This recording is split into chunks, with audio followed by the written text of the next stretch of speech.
Salut tout le monde, je m'appelle Marc et je dirige la recherche chez OpenAI. Hier, nous avons sorti O1 de la prévisualisation et nous l'avons lancé dans ChatGPT. Nous allons bientôt le lancer dans l'API. Si vous n'avez pas suivi O1, c'est notre dernière série d'amélioration de modèles qui permet au modèle de réfléchir un moment avant de revenir avec une réponse. Aujourd'hui, nous sommes vraiment ravis de vous présenter notre dernière avancée dans notre programme de personnalisation de modèles. Ça va permettre aux utilisateurs d'affiner O1 sur leurs propres ensembles de données. Et encore une fois, ce n'est pas un ajustement standard, c'est un ajustement par renforcement qui tire vraiment parti des algorithmes d'apprentissage par renforcement. Ça nous a fait passer d'un niveau de lycée avancé à un niveau d'expert PhD, niveau pour vos propres d'utilisation. Je veux insister à nouveau sur le fait qu'il s'agit d'un aperçu de quelque chose que nous allons lancer publiquement l'année prochaine. Mais si vous êtes une université, ou si vous êtes un chercheur, ou si vous êtes un nécrophys, vous donnera des informations sur la façon dont vous pouvez accéder à notre programme de sortie plus tard. Alors, pourquoi voudriez-vous cette chose? Eh bien, ça vous permet de prendre vos ensembles de données précieux et de les transformer en offres uniques. Ça vous donnera la même magie que nous avons pour vos propres utilisateurs et vos propres clients. Alors, je vais laisser John, Julie et Justine en dire un peu plus. Ouais, bonjour tout le monde. Ouais, John Allard, je suis ingénieur à OpenAI. Salut tout le monde, je suis Julie Wong. Je suis chercheur ici chez OpenAI. Je suis Justin Rees, je suis biologiste computationnel au Berkeley Lab. Aujourd'hui, nous sommes très heureux de vous présenter cette nouvelle façon de personnaliser les modèles de notre série O1, ajustement par renforcement ou RFT. En abrégé, pour la première fois, les développeurs, chercheurs et ingénieurs en apprentissage automatique pourront utiliser l'apprentissage par renforcement pour créer des modèles experts capables d'exceller dans leurs tâches spécifiques au sein de leur domaine. Nous croyons que tout domaine qui nécessite une expertise approfondie dans ces modèles d'IA peut en bénéficier. Donc, si vous travaillez dans, disons, le droit, finance, l'ingénierie, l'assurance, celui-ci est pour vous. Par exemple, nous avons récemment collaboré avec Thomson Reuters pour utiliser l'ajustement par renforcement afin de peaufiner O1 Mini. Pour être un assistant juridique dans leur co-conseil AI, cet outil aide leurs professionnels du droit à accomplir certains de leurs flux de travail les plus analytiques. Ouais, donc certains d'entre vous vont adorer l'API d'ajustement supervisé que nous avons lancé au début de l'année dernière. Et l'ajustement supervisé est vraiment puissant. Ce que vous essayez de faire, c'est amener le modèle à reproduire des caractéristiques qu'il trouve dans le texte ou les images d'entrée. Et c'est super si vous voulez changer le ton ou le style et le format de réponse du modèle. Maintenant, avec l'ajustement par renforcement, ou l'ajustement par renforcement des rennes, l'ajustement par renforcement, c'est en fait différent. Donc, vous n'enseignez pas seulement au modèle à imiter ses entrées, ce que vous lui enseignez, c'est à apprendre à raisonner de manière complètement nouvelle sur des domaines personnalisés. Et la façon dont ça fonctionne, c'est que quand le modèle voit un problème, on lui donne de l'espace pour réfléchir au problème, et ensuite on évalue la réponse finale du modèle. Et ensuite, en utilisant la puissance de l'apprentissage par renforcement, nous renforçons les lignes de pensée qui ont conduit à des réponses correctes et nous décourageons les lignes de pensée qui ont conduit à des réponses incorrectes. Et ce que vous allez voir, c'est que, vous savez, avec aussi peu qu'une douzaine d'exemples, le modèle apprendra à raisonner de manière nouvelle, efficace sur des domaines personnalisés. C'est fou que tu puisses faire ça avec juste 12 exemples. Ce n'est pas quelque chose que tu peux faire avec un ajustement classique.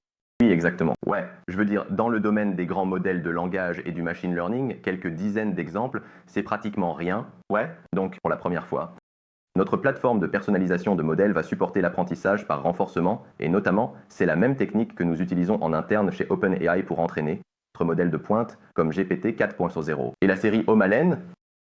Un domaine avec de nombreuses applications passionnantes, c'est la recherche scientifique, mais ne vous fiez pas seulement à notre parole. C'est pourquoi nous sommes rejoints aujourd'hui par Justin Rees. Justin est chercheur au Berkeley Lab et l'un de ses domaines d'études consiste à utiliser des méthodes computationnelles pour comprendre les causes génétiques sous-jacentes aux maladies rares. Justin, merci beaucoup d'être ici. Est-ce que ça te dérange de nous parler un peu plus de ta recherche et comment l'ajustement par renforcement pourrait aider? Bien sûr, c'est super d'être ici. Donc, l'un des domaines. Ma recherche concerne les maladies génétiques rares. Donc, contrairement à ce que son nom indique, la maladie génétique rare n'est en fait pas si rare. Donc, chaque maladie rare est rare, mais si tu les mets toutes ensemble, elles sont en fait assez courantes. Et donc, on parle de 300 millions de personnes dans le monde qui souffrent d'une maladie rare, et ce n'est pas tout. Ces personnes ont souvent une longue odyssée diagnostique qui dure des mois, voire des années, avant de découvrir leurs conditions. C'est comme toute la pop des États-Unis. Oui, ce n'est pas un petit nombre de personnes. Et donc, ce sur quoi nous travaillons, ce sont de meilleurs outils et méthodes computationnelles pour vraiment rechercher ce qui est important et nous aider à comprendre et traiter ces maladies. Donc, nous faisons notre travail dans un cadre académique et nous apprenons davantage sur les maladies rares et leurs causes, et l'espoir qu'on pourra améliorer les soins de santé pour ces personnes à l'avenir. Et maintenant, évaluer les neurodiseases, c'est un peu difficile parce qu'il faut en quelque sorte avoir deux choses. Il faut avoir une sorte de connaissance experte dans le domaine médical et il faut aussi avoir une sorte de raisonnement systématique sur les données biomédicales. Et c'est un domaine où nous pensons que le modèle O1 vraiment nous aider avec ses capacités de raisonnement. Ça a beaucoup de sens. Tu sais, nos grands modèles de langage ont des connaissances dans le domaine et nos modèles O1 sont vraiment des raisonneurs systémiques. Donc, il semble qu'il y ait maintenant une assez bonne méthode computationnelle pour aborder certains de ces problèmes. C'est ça. Peux-tu nous en dire un peu plus sur les ensembles de données que tu utilises? Bien sûr, donc c'était un effort collaboratif entre notre groupe et l'hôpital Charité en Allemagne, ainsi que le laboratoire de Peter Robinson et l'initiative Monarch. Et on a vraiment fait, c'est extraire des informations sur les maladies à partir de centaines de publications scientifiques qui étaient des rapports de cas sur des maladies rares. Et donc, nous avons un peu organisé l'information et ça liste les signes et symptômes qui étaient présents chez le patient et ceux qui étaient exclus chez le patient. Et puis, bien sûr, la maladie qu'ils avaient. Et ce qui est important pour cette conversation, c'est le gène causal qui a été muté et causé des problèmes chez ces personnes. Je vois donc vous. Peut-être quelques médecins essayaient de comprendre, étant donné les symptômes d'un patient, quel gène pourrait avoir muté pour causer ces symptômes. Oui, c'est ça. Et donc, quelque chose sur lequel nous avons travaillé ensemble avec l'équipe d'OpenAI, c'est d'entraîner les modèles O1 à raisonner plus efficacement sur les causes des maladies. Incroyable. Merci, Justin. Nous allons maintenant vous donner un aperçu de l'ajustement par renforcement en action. Et je ne veux pas voler la vedette, mais nous allons prendre O1 mini et le faire dépasser la performance d'O1 sur cette tâche. C'est le O1 que nous venons de lancer hier. Et ça compte vraiment beaucoup parce que O1 mini, c'est un modèle plus petit, plus rapide et moins cher que O1. Oui, donc, en utilisant l'ensemble de données de Justine, nous allons vous montrer comment on peut vraiment améliorer drastiquement la performance de O1 Mini sur cette tâche. Ou, étant donné une liste de symptômes, vous essayez de prédire quel gène pourrait être responsable de la maladie génétique. Et donc, pour donner un aperçu de ce processus, nous allons commencer par examiner les ensembles de données qui sont utilisés pour entraîner le modèle et les plus grands qui sont utilisés pour évaluer le modèle. Et ensuite, nous allons lancer un job d'entraînement sur l'infrastructure d'OpenAI, infrastructure d'entraînement. Et enfin, nous allons évaluer le modèle ajusté résultant pour voir comment il s'est amélioré par rapport au modèle de base avec lequel nous avons commencé. Pour commencer, nous allons passer à la plateforme de développement d'OpenAI et nous allons y aller et créer un nouveau modèle. Donc, vous savez, nous avons eu un ajustement supervisé pendant un peu plus d'1 an maintenant. Ce que nous allons faire, c'est que nous allons sélectionner l'ajustement par renforcement. Maintenant, nous allons entraîner O1, donc nous allons le sélectionner comme modèle de base. Et maintenant, nous devons télécharger un ensemble de données d'entraînement. Et maintenant, les ensembles de données d'entraînement, ce sont juste des fichiers JSON-L, qui sont simplement des fichiers où chaque ligne du fichier est un exemple sur lequel vous voulez que le modèle soit entraîné. Dans ce cas, Justine et ses collègues ont assemblé un ensemble de données d'environ 1100 d'exemples. Et donc, je vais y aller et télécharger celui-là. Et juste pour qu'on ait une bonne idée, comment cet ensemble de données fonctionne et de ce qu'est cette tâche, on va se concentrer rapidement sur un point de données individuel. Et donc, voici à quoi ressemble un point de données individuel. Et il y a vraiment 3 choses importantes ici. Donc, le premier, c'est le rapport de cas. Et c'est une description du patient et des symptômes du patient.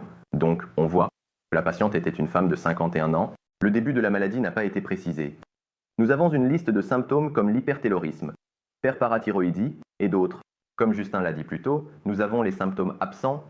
Ce sont les symptômes qui ne sont pas présents. Et c'est important parce que ça aide le modèle à écarter les gènes qui autrement pourraient être responsables des symptômes qui sont présents. Ensuite, nous avons les instructions. Et je suis sûr que si vous regardez ce live stream, vous êtes familier avec le fait de donner des instructions au modèle. Donc, tout ce que nous faisons ici, c'est simplement donner des instructions au modèle sur ce que nous voulons qu'il fasse pour cette tâche. Et donc, ce que nous disons, c'est, vous savez, étant donné la liste des symptômes et le rapport de cas, pouvez-vous lister tous les gènes que vous pensez pourraient être responsables pour la maladie génétique que vous pensez être présente? Et ensuite, nous lui demandons aussi de fournir une explication sur pourquoi il pense que ces gènes pourraient être responsables. Enfin, nous avons aussi la bonne réponse. Et donc, voici le gène que nous avons.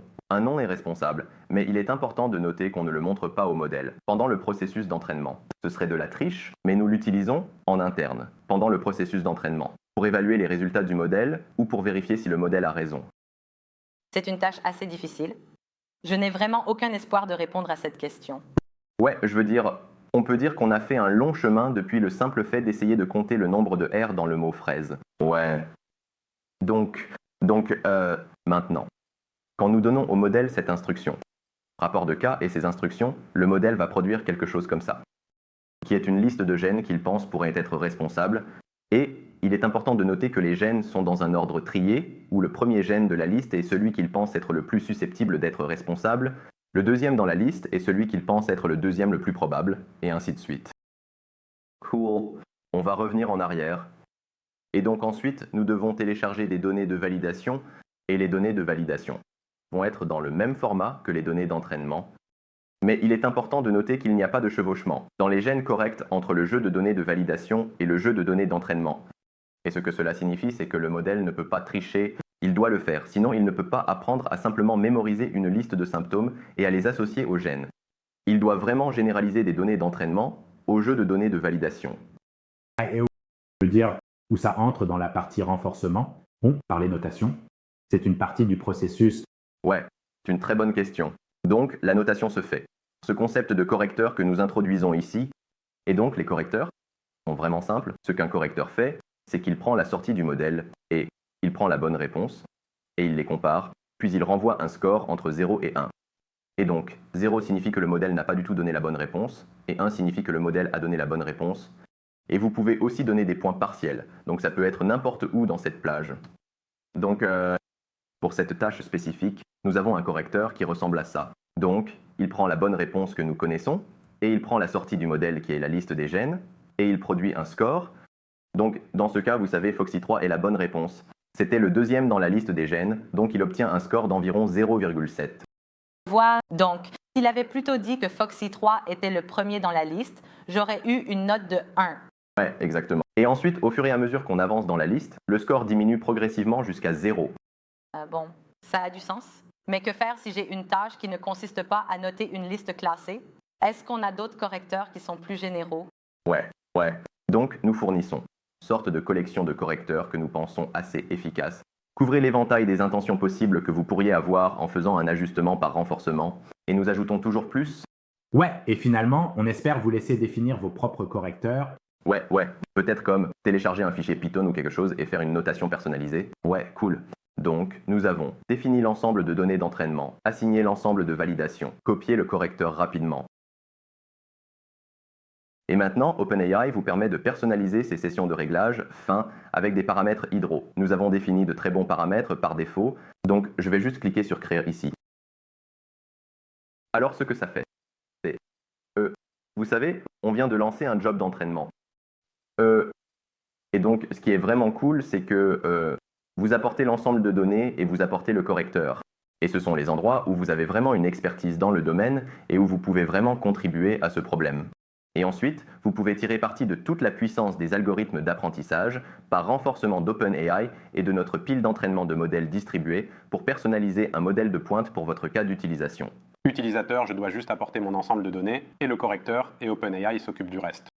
Ouais, exactement, ouais.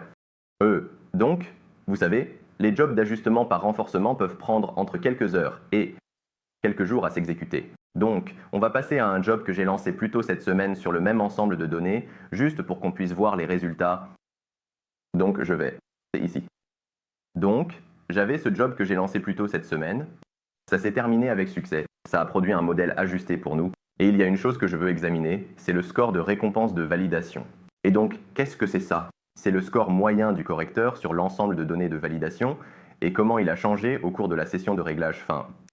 Et donc, ce qu'on peut voir, c'est que le score augmente, et comme nous l'avons dit plus tôt, puisqu'il n'y a pas de chevauchement dans les gènes entre l'ensemble de données d'entraînement et l'ensemble de données de validation, ça veut dire que le modèle a vraiment appris à généraliser sur notre tâche. Ce n'était pas simplement mémoriser une liste de symptômes et les associer à des gènes.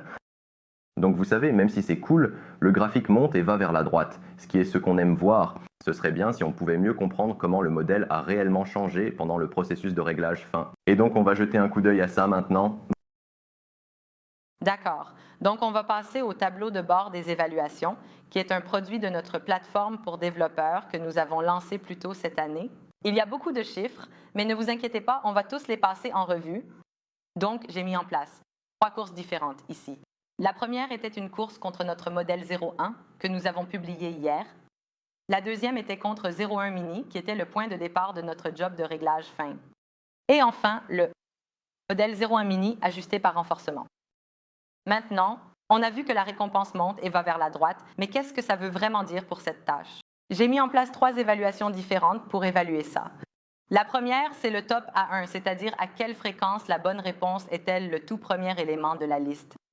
Top à 5, c'est-à-dire à quelle fréquence la bonne réponse se trouve-t-elle parmi les 5 premiers éléments de la liste. Et enfin, le top à max.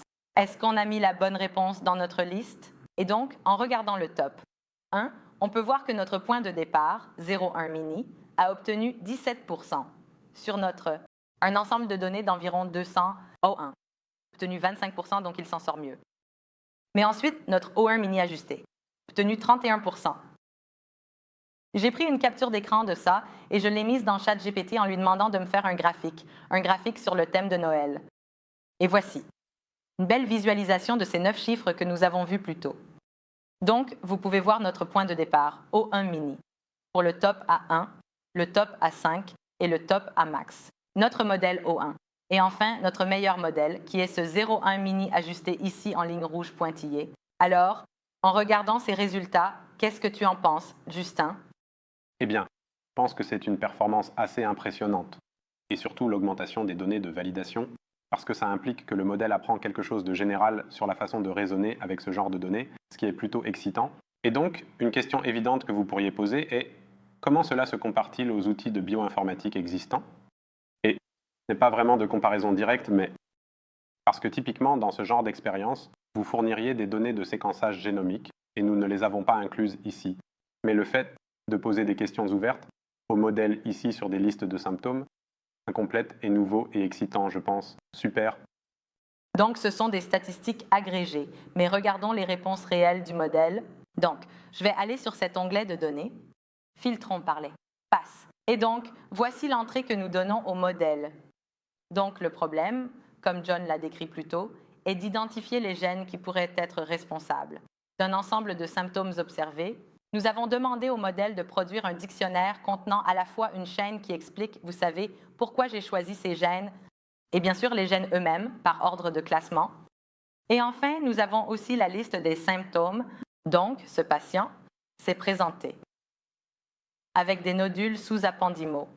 Ce sont quelques autres choses. Nous exécutons. Ensuite, notre modèle. Donc, c'est notre modèle O1. Celui-ci, c'est notre modèle mini. 1 affiné. Nous lui avons donné cette entrée. Et maintenant, la sortie est ce dictionnaire que nous avons décrit plus tôt. Donc, le raisonnement. La combinaison de nodules sous-appendimaux et de tubules corticaux de crise indique ce complexe qui est souvent causé par des mutations dans ces gènes. Il en liste quelques autres potentiels et ensuite il dit TSD2. C'est le candidat le plus probable. Et si nous faisons défiler vers notre réponse, nous verrons que TSC2 est en fait la bonne réponse. Donc, ça nous a permis d'obtenir un passage en tête à 1, en tête à 5 et en tête à max.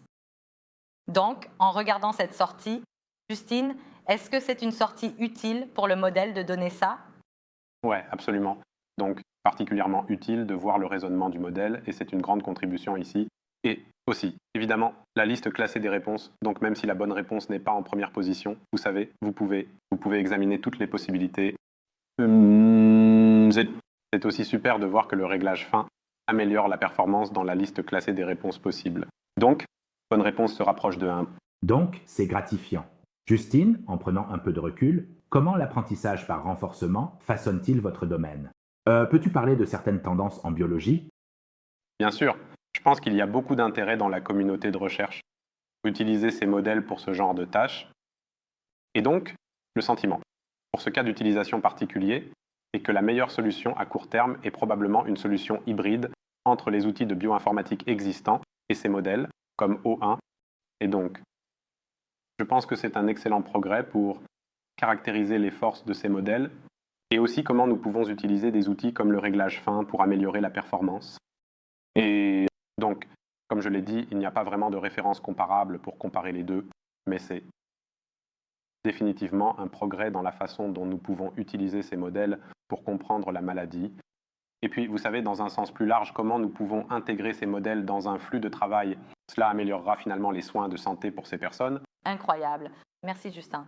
Donc, bien que nous venions de vous montrer une application passionnante du réglage fin par renforcement dans la recherche scientifique, c'est une technique à usage général. Nous avons vu des résultats prometteurs dans des ensembles de données de biochem, de la sécurité de l'IA, du juridique et aussi de la santé. On peut penser à des centaines d'autres exemples ou tâches sur lesquelles nous pouvons utiliser ce modèle, mais nous savons que vous pouvez probablement en penser à beaucoup d'autres. C'est pourquoi nous sommes si ravis d'élargir notre programme Alpha aujourd'hui, pour permettre à plus de gens de repousser les limites des capacités de nos modèles O1 sur les tâches qui comptent le plus pour eux. Ouais, donc nous avons travaillé avec un petit groupe de partenaires de confiance pour vraiment tester le réglage fin par renforcement. Et aujourd'hui, nous élargissons l'accès alpha via ce que nous appelons le programme de recherche sur le réglage fin par renforcement. Donc, vous savez, ce programme est idéal pour les organisations qui travaillent actuellement sur des tâches très complexes avec des équipes d'experts et qui pensent qu'elles pourraient bénéficier d'une assistance de l'IA sur ces tâches. Donc, vous savez, si vous êtes intéressé à postuler pour l'un de ces places limitées, vous pouvez trouver un lien vers la candidature dans la description de ce live stream. Et comme Marc l'a dit plus tôt, vous savez, nous prévoyons de lancer ce produit de réglage fin par renforcement publiquement au début de l'année prochaine. Ouais, nous sommes tous vraiment excités de voir ce que vous allez faire avec le réglage fin par renforcement. Et vraiment, en tant que chercheurs, il n'y a rien qui nous rend plus heureux que de voir nos modèles être adaptés et utilisés pour faire avancer la connaissance scientifique dans le monde réel. Tu as une blague pour nous aujourd'hui? Eh bien, il se trouve que j'en ai une. Comme c'est devenu une tradition, j'ai une blague sur le thème de Noël. Donc, vous savez, nous vivons à San Francisco. Les véhicules autonomes sont à la mode.